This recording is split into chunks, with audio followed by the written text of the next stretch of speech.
वायरी दुनिया stories house में आप सभी का स्वागत है। मैं हूँ मोहिनी गुप्ता। रोचक उपन्यासों की श्रृंखला में मैं आपको डॉक्टर राजीव गुप्ता जी का लिखा एक नया उपन्यास सुना रही हूँ, जिसका नाम है वायरी दुनिया। आइए सुनते हैं आज इस उपन्यास का अगला भाग। दूसरे दिन इतवार था। हमेशा की तरह मुकेश बाबू के घर पर बैठक जमी हुई थी। उस दिन भी बहुत देर तक साहित्यिक चर्चा होती रही। मुकेश बाबू बहुत ही अध्ययनशील इंसान थे। उन्होंने कई बड़े बड़े लेखकों का साहित्य बहुत अच्छी तरह से पढ़ रखा था। उनके घर में साहित्यिक पुस्तकों का अच्छा खासा कलेक्शन था। उनसे बातें करके मुझे सचमुच बहुत मजा आता था। उस दिन भी हम लोग बहुत देर तक बैठे बैठे बातें करते रहे। जब रात के 10 बज गए तो उन्होंने गोविंद से खाना लगाने के लिए कहा। उस दिन उन्होंने खास तौर से मेरे लिए मछली बनवाई थी, रोहू मछली। वे जानते थे कि मुझे रोहू मछली बहुत पसंद है। गोविंद ने आकर खाना परोस दिया था। खाना खाते खाते बातों ही बातों में मैं उनसे मानसी का जिक्र कर बैठा। मैंने उन्हें बताया कि मानसी जैसी साफ सुथरी औरत को पता नहीं कैसे ऐसी घिनौनी बीमारी हो गई है। बातचीत करने और पहनावे से तो वह बहुत सलीकेदार और अच्छे घर की मालूम होती है। मुकेश बाबू मेरी बातें सुनकर हंसने लगे। वे शायद समझ गए कि मैं मानसी की तरफ आकर्षित हूँ। वे बोले, विकास जी, इस दुनिया में तरह तरह के लोग हैं। यह दुनिया बहुत ही विचित्र है, एकदम रंग बिरंगी। यहाँ अधिकांश लोग मुखौटे ओढ़े रहते हैं। दरअसल में जो इंसान जैसा दिखता है वह वैसा होता नहीं है। जरा संभल कर रहिएगा, ऐसी औरतें बहुत कुटिल भी हो सकती है। मुकेश बाबू की बातें सुनकर मुझे बहुत हैरानी हुई। मुकेश बाबू मुझे तजुर्बेदार इंसान लगे। मुझे लगा कि उनके जीवन में भी शायद कोई रहस्य छिपा है। या तो वे गहरी चोट खाए हुए हैं, या फिर उनके मन में गहरा वैराग्य है। कोई ऐसा राज है जरूर, जो अब तक उन्होंने मुझे नहीं बताया है। मैंने कुछ हैरानी से पूछा, आप ऐसा क्यों कह रहे हैं मुकेश बाबू? मुकेश बाबू बोले, अभी आपको जिंदगी का बहुत कम तजुर्बा है। इस जिंदगी में आपको न जाने कैसे कैसे लोग मिलेंगे। सभी पर आंखें मूंद कर भरोसा मत कर लीजिएगा। यहाँ तो सारी दुनिया ठगने को तैयार बैठी है। कब मौका मिले और अपना उल्लू सीधा करें। मैंने पूछा, ऐसा क्यों कर रहे हैं आप? वह बोले, मैं सही कह रहा हूँ।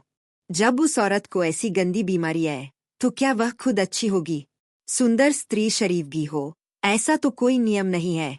ऐसी औरतों की मैं रग रग पहचानता हूँ। उसे आप एक मरीज के रूप में ही देखिएगा, कहीं दिल मत लगा लीजिएगा। उनकी बात सुनकर मैं झेंप गया। मैंने बेकार ही उनसे मानसी की इतनी तारीफ कर दी थी। वह शायद कुछ और ही समझ बैठे थे। वैसे मुझे उनकी यह बात ठीक लगी कि जिंदगी के तजुर्बे करने के लिए एक लंबी उम्र जाया करनी पड़ती है। मैंने तो अभी कुछ दिन पहले ही अपनी मेडिकल प्रैक्टिस शुरू की थी। अभी तो मुझे अपने जीवन में कई तरह के अनुभव होने बाकी थे। सचमुच मुकेश बाबू मेरे भले के लिए ही तो यह सब कुछ कर रहे थे। मैंने उनसे पूछा, एक बात तो बताइए मुकेश बाबू, इतनी उम्र बीत जाने पर भी आपने शादी क्यों नहीं की? आगे भी इरादा है या नहीं? बिना औरत के तो घर बहुत सूना सूना सा लगता है। क्या आपको गृहस्थ जीवन से वैराग्य है? मेरी बात सुनकर पहले तो मुकेश बाबू संकुचाए गए। मैंने जैसे उनकी दुखती रग पर हाथ रख दिया हो। फिर मेरी हमदर्दी पाकर वे खुलने लगे। उस दिन उन्होंने पहली बार मुझे बताया कि उनकी शादी तो आज से 10 साल पहले ही हो गई थी। उनका एक 8 साल का बेटा भी है, पर अब पत्नी उनके साथ नहीं रहती है। यह सब कुछ बताते बताते वे बहुत ही भावुक हो गए। उनकी आंखें भर आईं। आवाज भर्रा उठी, जैसे कि उनके दिल का कोई पुराना जख्म खुल गया हो और उसकी पीड़ा नए सिरे से कसक उठी हो। मैं उनकी जिंदगी की सारी कहानी जानने के लिए उत्सुक हो उठा था। मुझे नहीं पता था कि वे अपने अंदर इतना दर्द छिपाकर जी रहे हैं। पर उस समय मैंने उन्हें अधिक कुरेदना उचित नहीं समझा और इस प्रसंग को किसी और दिन के लिए स्थगित कर दिया। हम दोनों एक एक पैग लगाकर खाना खाने लगे थे। उस दिन गोविंद ने मेरी पसंद की रोहू मछली बनाई थी। वह ये सब चीजें बनाने में बेहद माहिर था। रोहू मछली सचमुच ही बहुत स्वादिष्ट बनी थी। मैं स्वाद ले लेकर भोजन करने लगा। मुकेश बाबू भी चुपचाप खाने में व्यस्त हो गए। सोमवार को जब मैं क्लिनिक पहुंचा तो मानसी वहां बैठी हुई मेरा इंतजार कर रही थी। कुछ एक मरीज और भी थे। मैंने पहले उन्हें ही निपटाया, क्योंकि मुझे पता था कि मानसी को अपनी बात कहने के लिए एकांत चाहिए। वह बहुत ही संकोची औरत थी। अधिक भीड़ भाड़ में अपनी बात सहज होकर कह नहीं पाती थी। फिर उसे रोग भी कुछ ऐसा था जिसे बताने में कोई भी महिला संकोच करती। मैं तो खुद ही ताज्जुब में था कि उस जैसी कुलीन और भली दिखने वाली महिला को ऐसी बीमारी हो कैसे गई थी। देखने में वह बहुत ही संस्कारी लगती थी, बहुत ही आकर्षक और मन मोह लेने वाली।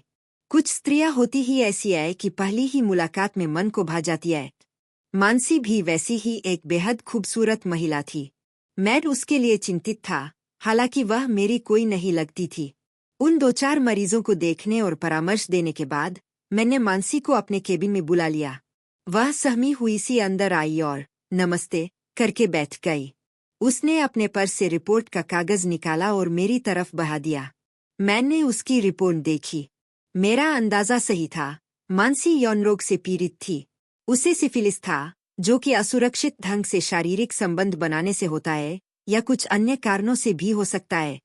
उसके या फिर उसके पति के जरूर किसी और से अवैध शारीरिक संबंध होंगे या फिर कोई अन्य कारण होगा। मैं उनकी जिंदगी की सारी कहानी जानने के लिए उत्सुक हो उठा था। मुझे नहीं पता था कि वे अपने अंदर इतना दर्द छिपाकर जी रहे हैं, पर उस समय मैंने उन्हें अधिक कुरेदना उचित नहीं समझा और इस प्रसंग को किसी और दिन के लिए स्थगित कर दिया। हम दोनों एक एक पैग लगाकर खाना खाने लगे थे। उस दिन गोविंद ने मेरी पसंद की रोहू मछली बनाई थी। वह ये सब चीजें बनाने में बेहद माहिर था। रोहू मछली सचमुच ही बहुत स्वादिष्ट बनी थी। मैं स्वाद ले लेकर भोजन करने लगा। मुकेश बाबू भी चुपचाप खाने में व्यस्त हो गए। सोमवार को जब मैं क्लिनिक पहुंचा तो मानसी वहां बैठी हुई मेरा इंतजार कर रही थी। कुछ एक मरीज और भी थे। मैंने पहले उन्हें ही निपटाया, क्योंकि मुझे पता था कि मानसी को अपनी बात कहने के लिए एकांत चाहिए। वह बहुत ही संकोची औरत थी। अधिक भीड़ भाड़ में अपनी बात सहज होकर कह नहीं पाती थी। फिर उसे रोग भी कुछ ऐसा था जिसे बताने में कोई भी महिला संकोच करती। मैं तो खुद ही ताज्जुब में था कि उस जैसी कुलीन और भली दिखने वाली महिला को ऐसी बीमारी हो कैसे गई थी।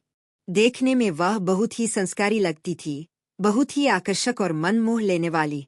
कुछ स्त्रियां होती ही ऐसी है कि पहली ही मुलाकात में मन को भा जाती है। मानसी भी वैसी ही एक बेहद खूबसूरत महिला थी। मैं उसके लिए चिंतित था, हालांकि वह मेरी कोई नहीं लगती थी। उन 2-4 मरीजों को देखने और परामर्श देने के बाद मैंने मानसी को अपने केबिन में बुला लिया। वह सहमी हुई सी अंदर आई और नमस्ते करके बैठ गई। उसने अपने पर्स से रिपोर्ट का कागज निकाला और मेरी तरफ बढ़ा दिया। मैंने उसकी रिपोर्ट देखी। मेरा अंदाजा सही था, मानसी यौन रोग से पीड़ित थी। उसे सिफिलिस था, जो कि असुरक्षित ढंग से शारीरिक संबंध बनाने से होता है या कुछ अन्य कारणों से भी हो सकता है। उसके या फिर उसके पति के जरूर किसी और से अवैध शारीरिक संबंध होंगे या फिर कोई अन्य कारण होगा। जी, आपसे झूठ क्यों बोलूंगी, उसने लगभग रुआसी आवाज में कहा। वह परेशान हो उठी थी। हो सकता है कि आपके पति की जिंदगी में कोई अन्य महिला हो और आपको न पता हो। उन्होंने ही यह रोग आपको दिया हो, मैंने पूछा। मैं रोग होने की तह तक जाना चाहता था। इसके लिए मानसी और उसके पति की सेक्स लाइफ के बारे में जानना बहुत जरूरी था। वह कुछ देर तक यूं ही रुआसी और शर्माई सी बैठी रही। वह शायद खुद को लज्जित सा महसूस कर रही थी। वह तय नहीं कर पा रही थी कि क्या कहे। वह अजीब सी पशोपेश में थी। शायद मुझसे कुछ छिपाना चाहती थी, अपनी कोई भूल या पति की कोई करतूत, पर वह कुछ भी समझ नहीं पा रही थी। मैंने कहा, कुछ तो कहिए मानसी जी, रोग की तह तक जाए बिना इसका ठीक से उपचार नहीं हो पाएगा। दवाइयाँ तो मैं लिख ही दूंगा। हो सकता है सर कि ऐसा हो, पर मैं ठीक से कुछ कर नहीं सकती। मेरे पति अक्सर अपने काम के सिलसिले में शहर से बाहर रहते हैं। मानसी कुछ देर खामोश रहने के बाद बोली। मुझे लगा कि वह बहुत ही सोच समझ कर मेरे सवालों का जवाब दे रही है और कहीं उलझना नहीं चाहती है। वह जितनी खूबसूरत थी उतनी ही चतुर भी। अब यह बात मेरी समझ में आ गई थी। आपके पति करते क्या है? मैंने फिर पूछा। उसने 2 क्षण सोचा, फिर बोली, वे सॉफ्टवेयर कंपनी में है। कंपनी की तरफ से कस्टमर को सर्विस प्रोवाइड करते हैं। सॉफ्टवेयर इंजीनियर है। किस सॉफ्टवेयर कंपनी में? उसने याद करने की कोशिश की, पर उसे याद नहीं आया। मुझे हैरानी हुई कि उसे यह भी नहीं मालूम कि उसके पति किस सॉफ्टवेयर कंपनी में है। अच्छी खासी पढ़ी लिखी तो है। मुझे लगा कि शायद वह झूठ बोल रही है, पर क्यों? उसके पति अगर अध्यापक या क्लर्क या कुछ और भी होते तो इससे क्या फर्क पड़ता था? किसी भी व्यक्ति की जिंदगी में कोई दूसरी स्त्री आ सकती है, पर मानसी जैसी खूबसूरत स्त्री के होते हुए भी उसके पति को दूसरी औरत की जरूरत क्यों पड़ी? क्या दोनों में अनबन रहती है? अचानक मुझे वह कहावत याद आई कि बहुत खूबसूरत स्त्री कभी भी एक अच्छी शयासंगिनी सिद्ध नहीं होती है। यह सोचकर मैं मुस्कराने लगा कि इस तरह की कहावतें गढ़ने वाले भी खूब अनुभवी होते होंगे। वह मेरे मन की बात समझने की कोशिश कर रही थी। वह नहीं समझ पा रही थी कि मैं उसके बारे में क्या सोच रहा हूँ। मुझे यूं मुस्कराता देख स्त्री सुलग लज्जा से उसके कपोल अरक्त हो गए। झिझकती हुई सी वह बोली, 2 दिन पहले ही उन्होंने अपनी कंपनी बदली है, इसलिए नाम ठीक से याद नहीं आ रहा है। पहले वीडियोकॉन में थे, अब किसी और कंपनी में है। उसके पति किस कंपनी में है, यह याद करने के लिए वह अपने दिमाग पर जोर डालने लगी। उसके माथे पर बल पड़ गए। इस स्थिति में वह मुझे और भी सुंदर लगने लगी। वह कुछ क्षण यूं ही सोचती रही, पर उसे ध्यान नहीं आया कि उसके पति किस सॉफ्टवेयर कंपनी में है। उसे अगर झूठ ही बोलना होता तो इतना सोचकर वह कोई भी कंपनी बता सकती थी, पर उसने ऐसा नहीं किया। मुझे उस पर और उसकी इस मासूमियत पर प्यार सा आने लगा। मुझे लगा कि वह ठीक ही कह रही है।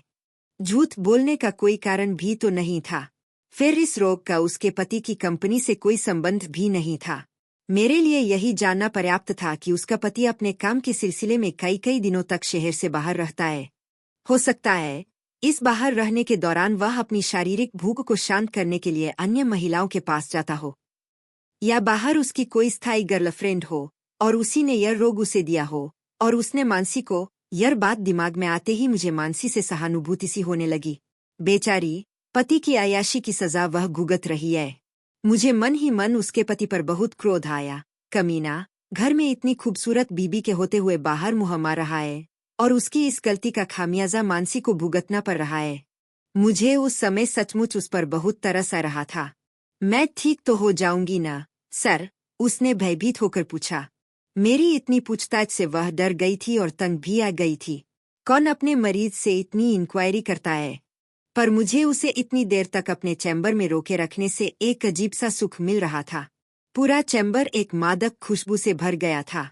मानसी ने न जाने कौन सा कीमती सेंट लगा रखा था, एकदम नेचुरल सुगंध वाला।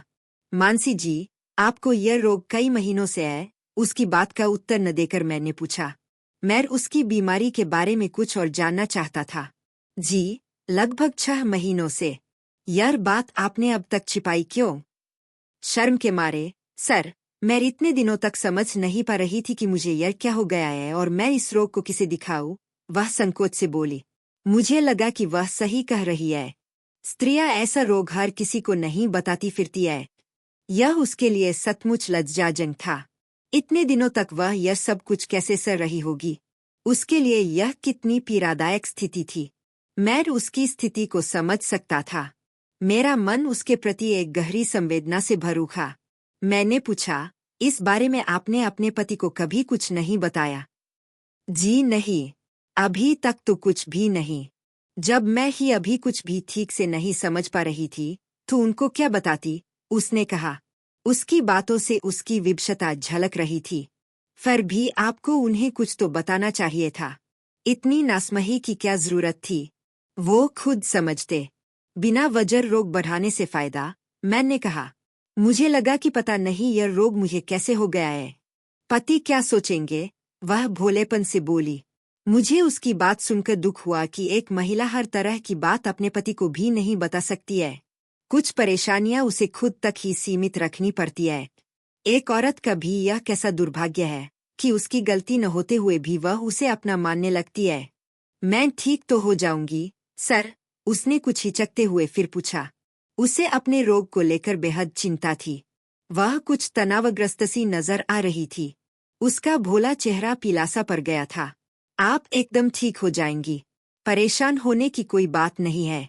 पर कुछ दिन लगातार आपको अपना इलाज कराना होगा। आपका रोग पुराना हो गया है और इसके कॉम्प्लिकेशन आपके शरीर में फैल गए हैं। मैंने उसे यकीन दिलाया कि मैं उसे बिल्कुल ठीक कर दूंगा।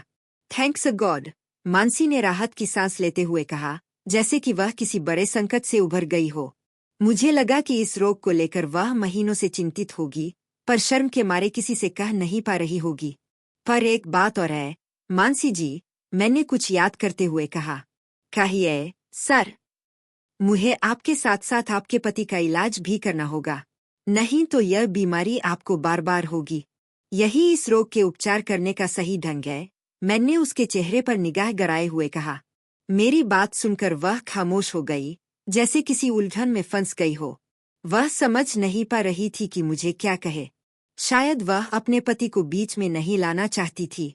वह कुछ क्षण तक यूं ही गुमसुम सी बैठी रही। मैंने उसे खामोश देखकर दोबारा अपनी बात दोहराई। मानसी जी, यह प्रिय है, नहीं तो आपका इलाज अधूरा रह जाएगा और बार बार आपको यह बीमारी होगी। ठीक है, सर। मेरे पति अभी तो शहर से बाहर है। वे जैसे ही वापस आएंगे, आपके पास भेजूंगी, उसने कुछ सोचते हुए कहा। और जब तक वे अपना इलाज न करवा लें, उनसे दूर ही रहिएगा। मैंने उसे एक और नेक सलाह दी। हालांकि मुझे पता था कि उसका पति मानेगा नहीं। इतनी खूबसूरत पत्नी के पास रहते हुए भला कोई पति खुद को रोक भी कैसे सकता है? हरगिज नहीं। जी, सर। वह थोड़ा संकुचाई, झेंपती हुई थोड़ा मुस्काई, पर उसने मेरी बात स्वीकार कर ली। हो सकता है कि उसे मेरी बातें कुछ अजीब सी लग रही हो, पर उसके भले के लिए ही मैंने यह सब कुछ कहा था। मानसी से मुझे सचमुच सहानुभूति हो आई थी। वेरी गुड, मैंने मुस्कराते हुए कहा और कुछ दवाइयाँ लिखकर पर्चा उसके हाथ में दे दिया।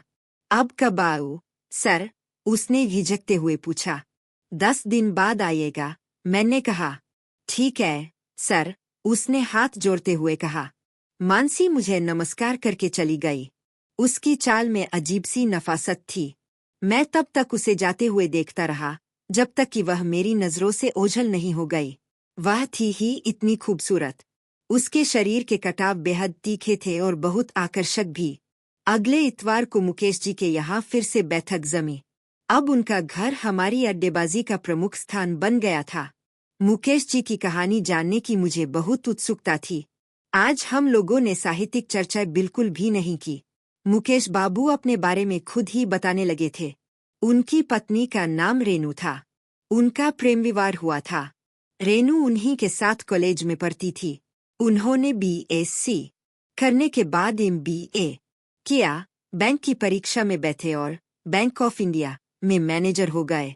बैंक में नौकरी पा लेने के बाद उन्होंने घरवालों से रेनू से शादी करने की इच्छा जताई।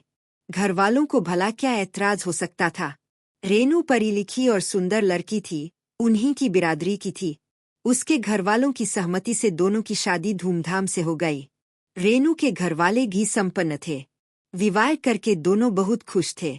उनकी जिंदगी में कुछ सालों तक तो सब कुछ ठीक ठाक चलता रहा। मजे से जिंदगी कट रही थी।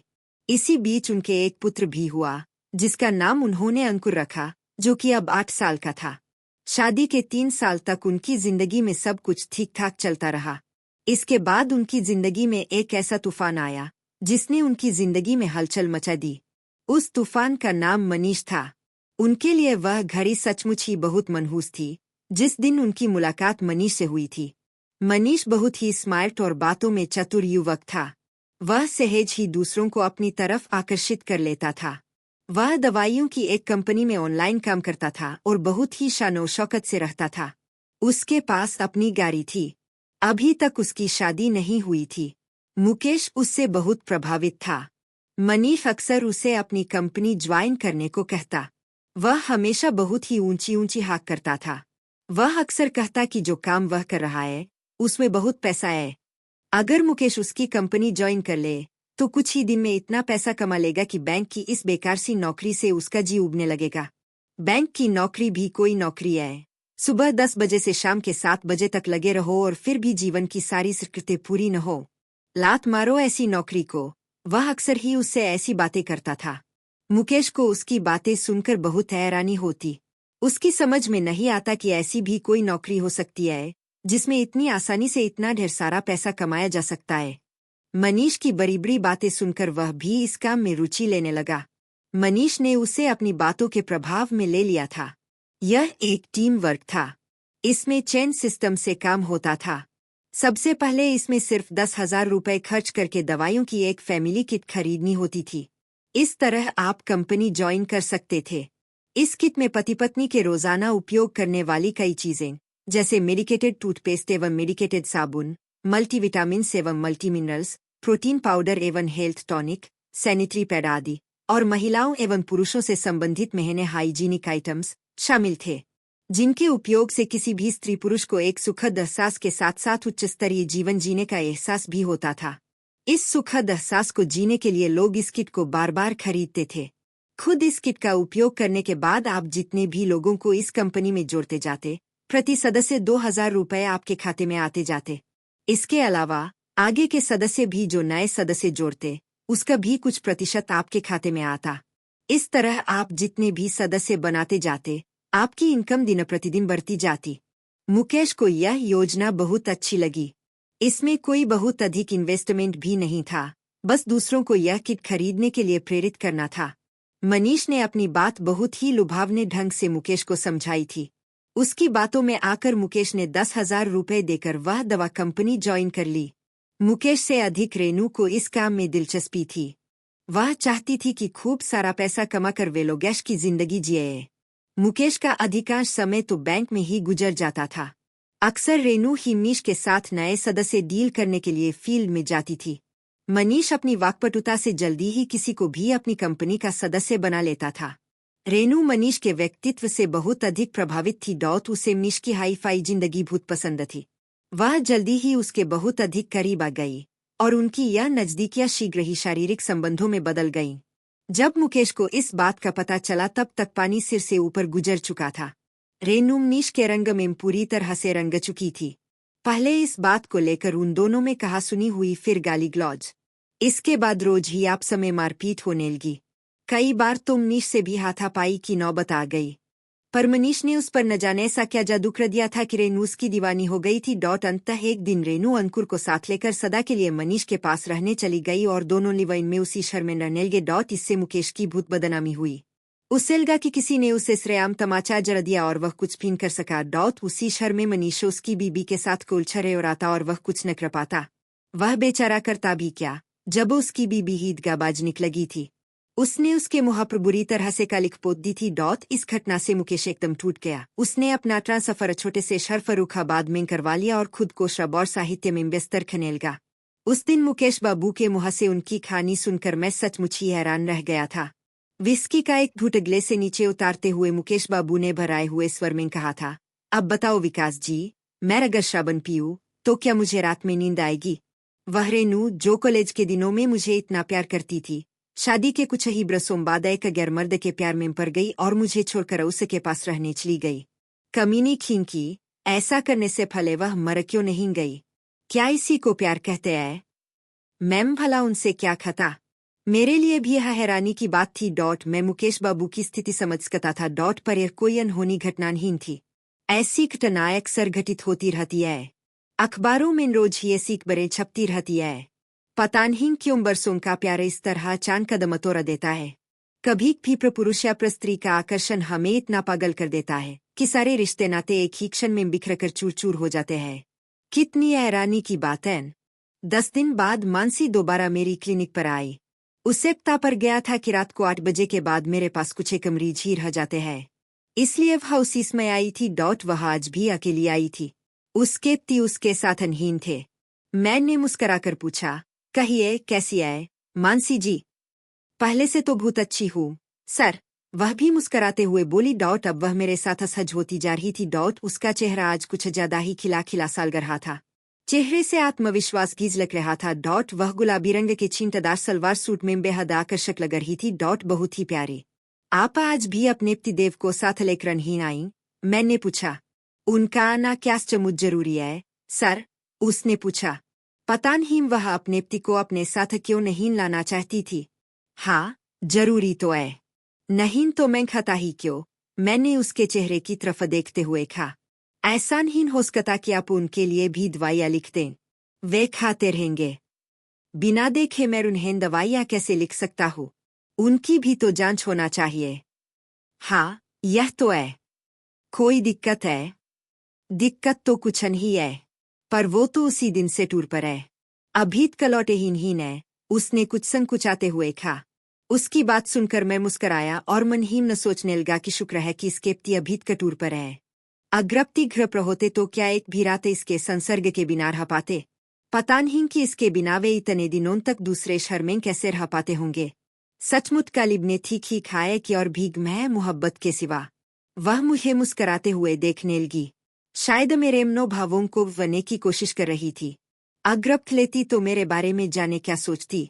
यह सोचकर मुझे और भी हंसी आ गई।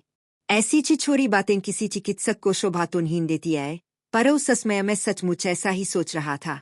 मुझे हंसता देखकर वो झेम पकड़ बोली, सर, कब तक मुझे ये दवाइयाँ खानी होंगी? आपको आराम है तो फिलहाल आगे 10 दिन तक आप यही दवाइयाँ खाइए और अगली बार अपने पति को लेकर ही आइएगा।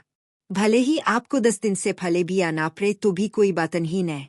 आप आ जाइएगा। मैंने उस दिन फिर से उसे समझाया कि पति को लाना क्यों जरूरी है।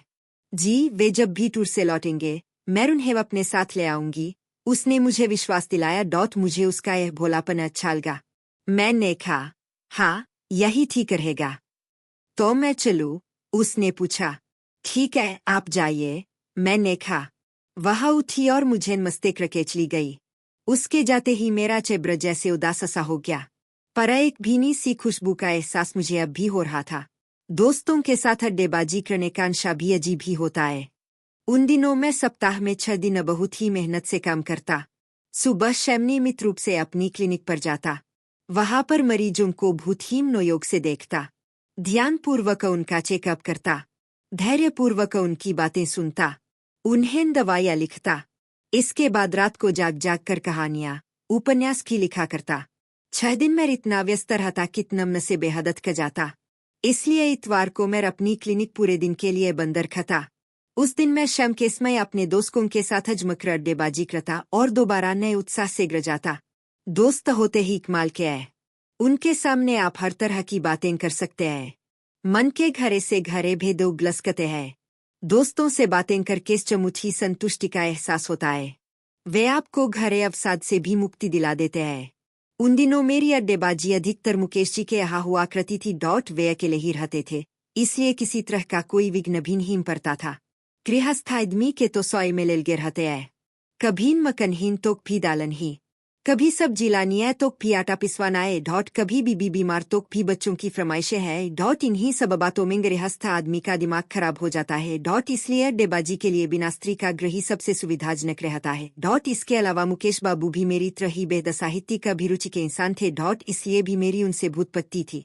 वे भी हर इतवार को बेसब्री से मेरा इंतजार करते। अगर मैं कभी लेट हो जाता तो वे मुझे फोन करते। वही शहर के कुछ एक अन्य साहित्यकार भी आ जाते थे। हम लोग घंटों बैठे बैठे पष्प करते रहते थे। मुकेश बाबू के यहाँ बिल्कुल नए नए उपन्यास भी पढ़ने को मिल जाते थे। वे जब भी कानपुर या आगरा जाते, नए और पुराने लेखकों की 2-4 पुस्तकें ले ही आते थे। मेरी तरह उन्हें भी किताबें खरीदने और पढ़ने का बहुत शौक था। उनकी 2 अलमारियां किताबों से सीपी थीं। मैं भी उनमें से 1-2 किताबें ले आता और क्लिनिक में खाली समय में पढ़ता रहता। मैं इतना व्यस्त चिकित्सक नहीं था कि पढ़ने का समय ही मिले। मैं 5-6 दिन में 2 पुस्तकें बड़े ही आराम से पढ़ लेता था। अगले इतवार को मैं उन्हें वापस करके दूसरी ले आता। मुकेश बाबू का घर मेरे लिए अड्डेबाजी की जगह के साथ साथ एक लाइब्रेरी भी थी, जहां मुझे अपनी मनपसंद किताबें पढ़ने को मिल जाती थीं। वैसे तो मैं खुद भी अपने शहर की 2 पब्लिक लाइब्रेरियों का सदस्य था। वहां भी बहुत सारी किताबें थीं, लेकिन वहां नई किताबों का अभाव रहता था। मैम वहां से भी नियमित किताबें लाता था और उन्हें मुकेश बाबू को भी पढ़ने के लिए देता था। इस तरह हमें अधिक से अधिक पुस्तकें पढ़ने को मिल जाती थीं।